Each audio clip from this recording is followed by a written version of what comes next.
सभापति महोदय, आपने मुझे बजट में बोलने का मौका दिया।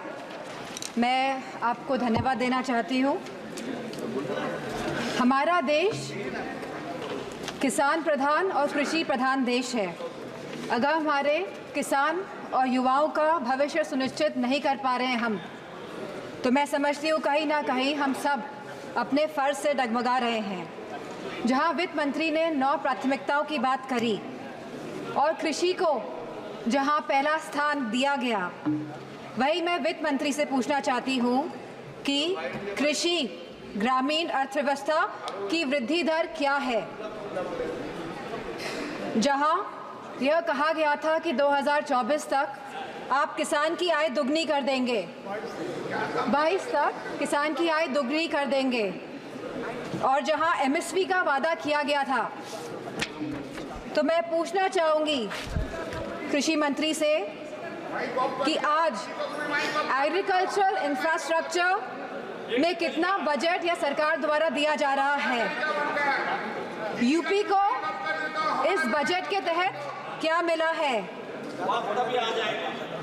क्या एक भी मंडी पिछले 10 सालों में उत्तर प्रदेश में बनी है। और अगर किसान की ज़रूरतमंद जैसी चीज़ों पर क्या यह सरकार ने कोई भी जीएसटी माफ़ करी है, या खाद में सब्सिडी देने में यह सरकार कायम रह पाई है।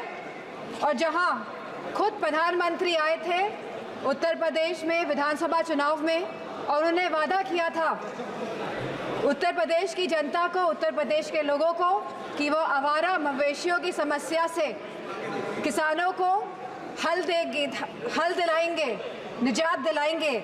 तो क्या इस आवारा पशुओं की जो समस्या है, जिसकी वजह से आज हमारा देश चौकीदार बन गया है, रात भर सो नहीं पा रहा है, तो क्या कोई प्रावधान बजट में रखा गया है इस समस्या को लेके। इसी के साथ जहाँ किसान आंदोलन में लगभग 700 किसानों ने अपनी जान गंवाई, जहाँ उत्तर प्रदेश में भी लखीमपुर खीरी में जहाँ किसानों को रौंदा गया मंत्री जी के बेटों द्वारा, हम पूछना चाहते हैं इस सरकार से कि जहाँ जो 2014 से 22 तक लगभग 1 लाख किसानों ने आत्महत्या की है, तो हम वित्त मंत्री से पूछना चाहते हैं कि प्रधानमंत्री फसल बीमा योजना के तहत कुल किसान लाभ कितना मिला है, और कहीं इसमें गिरावट आई है तो कितनी गिरावट आई है।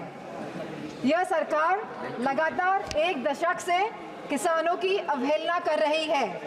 गांव की अर्थव्यवस्था पूरी तरह चरमरा गई है, और इसकी एक बड़ी वजह महंगाई है। और जहां मनरेगा में इस सरकार ने 89,000 करोड़ का बजट दिया है, तो हमारी मांग है कि कम से कम 100 दिन की वेजेस मनरेगा के तहत लोगों को सुनिश्चित करी जाए, और लगभग 20% मनरेगा का बजट बढ़ाया जाए। इसी के साथ शिक्षा बजट में भी लगातार हमारा घट रहा है, जहां यह केवल आज 2.5% है of the total budget spending allocation, और जहां यूनेस्को ने ये बेंचमार्क दिया है कि लगभग यह 4 से 6% तक होना चाहिए, वही यूजीसी के फंड्स लगातार घटाए जा रहे हैं, और इसको लगभग इस बार 7 से 61% घटा दिया गया है। जहां हम बात करते हैं सस्ती और अच्छी शिक्षा की, वहीं यह सरकार लगातार शिक्षा बजट जो कम कर रही है, तो मैं समझती हूँ इनकी नीयत कहीं साफ नहीं है, मंशा कहीं सही नहीं है हमारे देश के युवाओं के और स्टूडेंट्स के प्रति। वहीं आज हमारे देश का युवा निराश है, जहां निराशा संभव को भी असंभव बना देती है। तो मैं समझती हूँ जो वादे किए गए थे, जो रोजगार को लेके, सरकार पूरी तरह इसमें विफल रही है, और लगातार बेरोजगारी दर बढ़ रहा है। जहां आज ये बेरोजगारी दर 9.2% है, और जहां महिलाओं का बेरोजगारी दर 18.5% है। तो मैं समझती हूँ लगातार युवाओं का मनोबल गिराने का काम इस सरकार ने किया है, और अग्निवीर जैसी योजना ला के इस सरकार ने नौजवानों का, युवाओं का, इस देश की प्रतिष्ठा का सम्मान गिराने का काम किया है। जो सरकार सोशल जस्टिस की बात करती है, लेकिन आज भी यह सरकार जातिगत जनगणना से अपना मुंह मोड़ रही है, जहां अनुसूचित जाति जनजाति पर होने वाले अपराध लगातार बढ़ रहे हैं और उत्तर प्रदेश में यह अपराध नंबर 1 पे है। और साथ ही महिलाओं के साथ जघन्य अपराध लगातार बढ़ रहे हैं। उत्तर प्रदेश आज इसमें भी टॉप लिस्ट पर है। तो मैं पूछना चाहती हूँ कि महिलाओं को सुरक्षा को लेकर यह सरकार क्या कर रही है।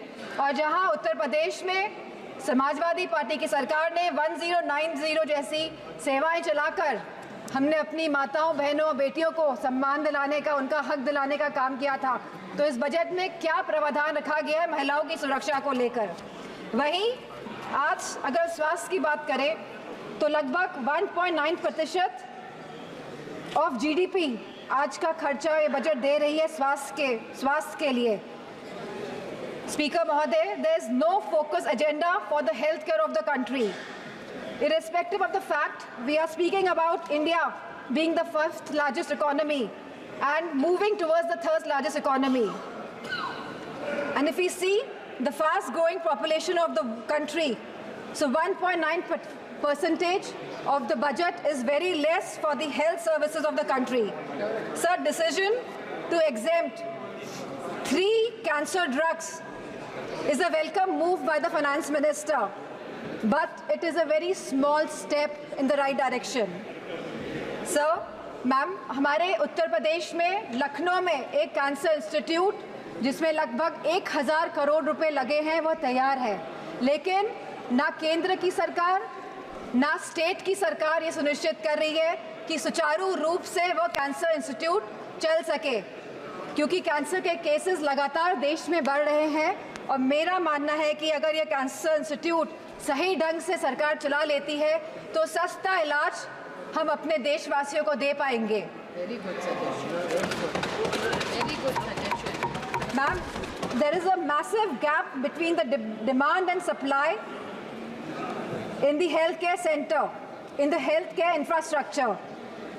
The doctors, the nurses, the technicians, इन सब की बहुत भारी कमी है। और जो बड़े बड़े वादे कर रहे हैं और जो बड़ी बड़ी बातें कर रहे हैं कि हमने बहुत बड़े बड़े एम्स बना लिए हैं, मेडिकल कॉलेजेस बना लिए हैं, लेकिन 100% तरीके से कोई भी मेडिकल कॉलेज या एम्स सुचारू रूप से प्रदेश में नहीं चल पा रहे हैं, क्योंकि भारी डॉक्टर्स की कमी है, नर्सेस की कमी है, टेक्नीशियंस की कमी है। इसी के साथ जो टीचिंग फैकल्टी में भी भारी टीचर्स की कमी है। सर, जो सरकार कुपोषण के बारे में बात कर रही थी, जो भारत को अनीमिया मुक्त बनाने के बारे में बात कर रही थी, तो मैं उनसे कहना चाहूँगी कि आप सभी अपने वादों में विफल हुए हैं। आपने जो वादे करे थे लोगों को, आपने सारे वादे जनता के साथ वो वादों को तोड़ने का काम किया है। सर, जहाँ आप GDP की बात करते हैं, जहाँ आप 3rd इकोनॉमी की बात करते हैं कि हमारा देश तीसरी बड़ी इकोनॉमी बनने जा रहा है, लेकिन वही हमें बात करनी है पर कैपिटा इनकम की, स्टैंडर्ड ऑफ लिविंग की बात करनी है, हमको महंगाई बांधने की बात करनी है, हमको इलाज मुफ्त और सस्ता दिलाने की बात करनी है। और जो कैपिटल एक्सपेंडिचर की आप बात कर रहे हैं, तो मैं समझती हूँ इसमें भी समय सीमा तय होनी चाहिए कि इंफ्रास्ट्रक्चर के जो भी प्रोजेक्ट्स बन रहे हैं उनकी समय सीमा निर्धारित हो, क्योंकि यह टैक्स का मनी है, ये जनता का पैसा है। धन्यवाद माननीय सदस्य। Ma'am, 2 minutes I will take ma'am. यह जनता का पैसा है और इसे सही ढंग से इस्तेमाल करने के लिए हम सब प्रतिबद्ध हैं।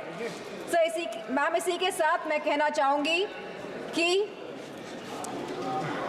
reformative